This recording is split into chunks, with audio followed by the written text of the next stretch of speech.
I'm Matt. I'm Carrie. We are the Stagmer Brothers of Baltimore Knife and Sword. We're going to be building some of your favorite weapons, and some weapons that you've never seen before. This is Man at Arms, Reforged. In this episode, we will be building the Soul Reaver from Legacy of Kain. Not only was this weapon one of our highest fan-requested builds, but it gave all the blacksmiths in the shop an opportunity to really show off their skills. Really excited to finally get a chance to make Soul Reaver. I've been pulling for this build since Season 1 of Reforged, and we finally get the chance to do it. For the Wicked Blade on Soul Reaver, we decided to use W1 steel. First, we moved to the bandsaw and cut it to length. After finding a suitable piece of stock, John welded a handle onto the billet in order to give me more leverage for forging.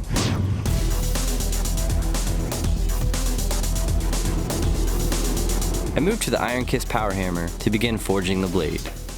Although this is a squiggly flamberge blade, I have to forge everything straight first so that I can strike in my fuller and then hand it off to Sam to forge in the shape. Alright, in the game, Soul Reaver is just a big stocky one-handed blade. I'm at 28 inches now, that's about a one-hander. But I'm gonna draw out a bunch more. We're gonna lose some length when we do the curving of it.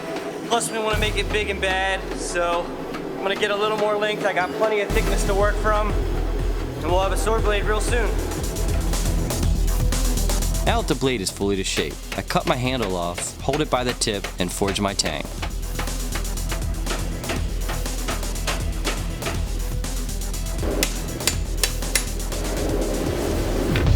Now that we have the blade forged, it's time to do something that's pretty difficult. Gotta grind in a very subtle fuller the full length of this blade. Now normally what I would do is I would sand the surfaces perfectly clean, but because Soul Reaver has a really rough forged surface, I don't want to remove any of that. I want to leave that natural forged look to it. So it's going to add a degree of difficulty to the grinding. Let's get at it and see what happens. We made a special contact wheel that's peaked and very narrow to grind in these fullers.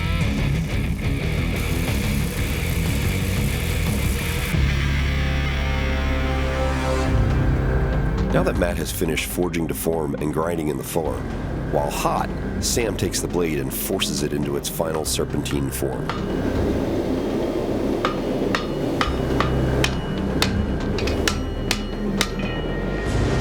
When Sam first came to work for us, one of the first things he did to impress me was hand forge a flamberge blade.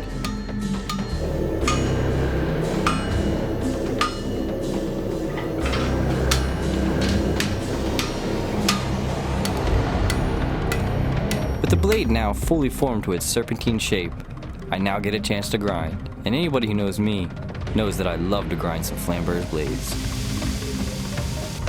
Matt really enjoys grinding flamberge swords. I don't exactly understand why. They're very difficult, but I think he feels it really shows his skill at the grinder. Now that we have the final shaping and length of the sword blade, I can put our drawing that we based everything off of into AutoCAD to get the proper scale and shape for the guard. Now I got everything to scale, so when I draw this in AutoCAD, you draw to scale. You don't draw off scale and then figure out later, so it's to scale. So as soon as I'm done drawing, I'll be able to give this directly to John and he'll be able to cut it out from there. So these are my two parts. I obviously need two of each. This will be mirrored. This one will be just below it and mirrored as well. And they're ready for John to get them cut on the plaza. To create the guard for Soul Reaver, we plasma cut 4 separate sections so it'll be symmetrical. John sands and deburrs the pieces of the guard. He'll also put some bevels on them so that as they get assembled, they'll be very strong. Now that we have both pieces of the guard fully sculpted, John joins them together using the MIG welder.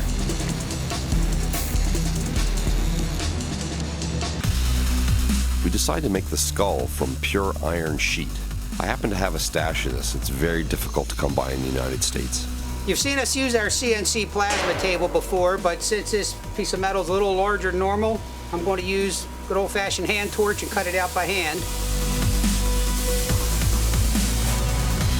Billy begins raising the skull in pure iron. We haven't really worked with too much of this material before, but it has the reputation of continuing to move and not hardening, so it makes it much easier as you're not required to anneal it over and over again to get the material in the form you want. Freeforming with a torch like this on sheet metal is actually a relatively difficult thing to do. Ilya makes it look very easy. He goes in with the torch, heats the area where he wants to work, and then just goes right at it with hammer and chisel.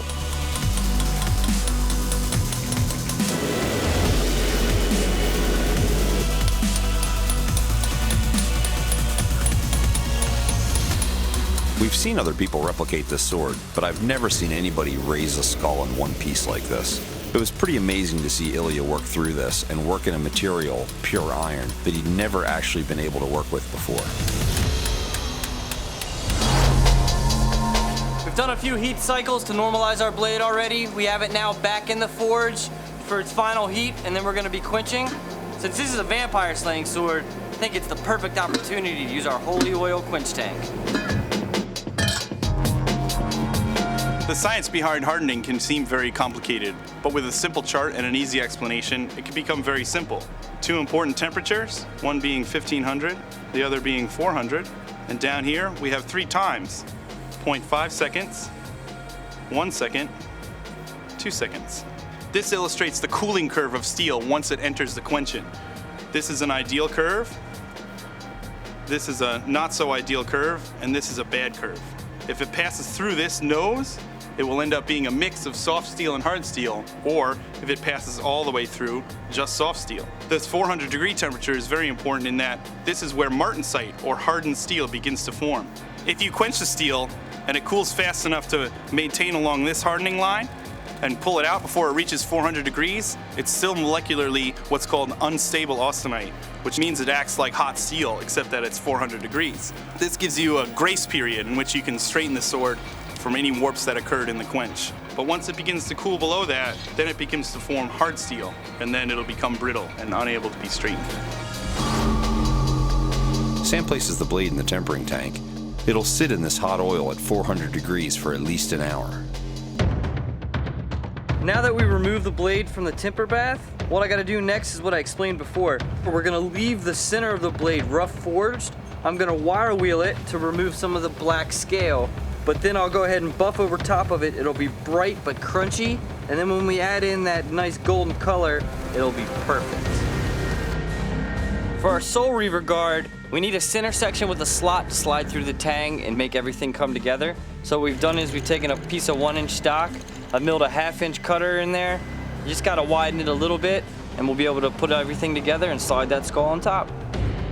Matt now checks the fit of the guard. All right, we got our center section slotted. Got the guard pieces all sculpted and welded together. Ilya started on the skull. We just got to do a little cleanup on it. We'll grind off all this flashing so it's nice and clean. Ilya will then roll the metal underneath a little bit to find the teeth. We'll put a slot in the top so it can slide down the tang. And then we'll slot the side so that we can weld the guard to the skull. I'll make my handle and we'll be good to go. Sam trues up the base of the guard. He's taking away the excess from the raising.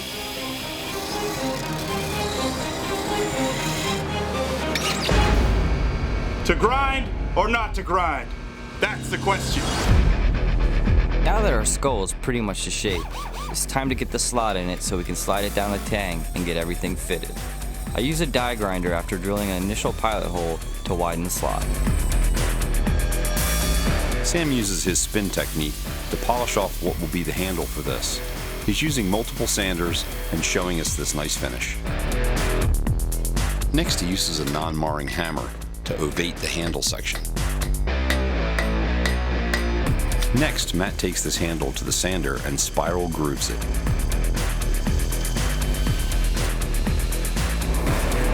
We use a weed burner to preheat the steel and then a powered solid brass wire wheel to brass the surface permanently.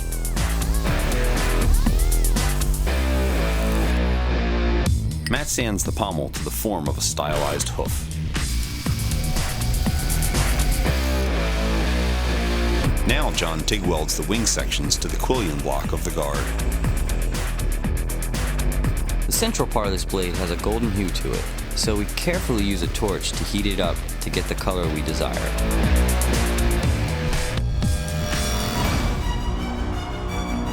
This sword really allowed us to show several of our specialized techniques. Any vampire seeing this sword coming at him would run like hell.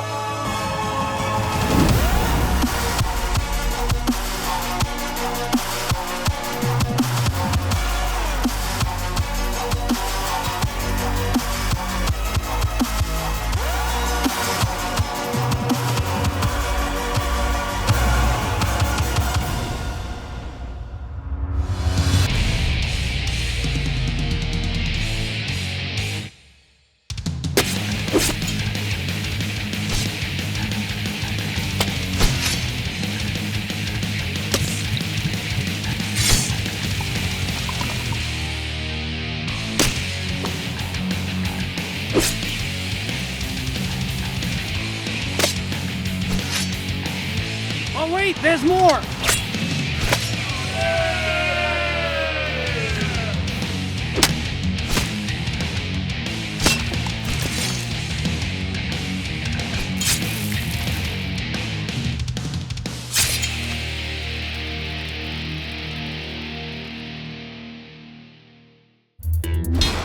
Click here to subscribe, or click here to watch more episodes. Thanks for watching Man-at-Arms Reforged. We need to know what you want the guys to build, so tell us in the comments below what weapons you want to see next.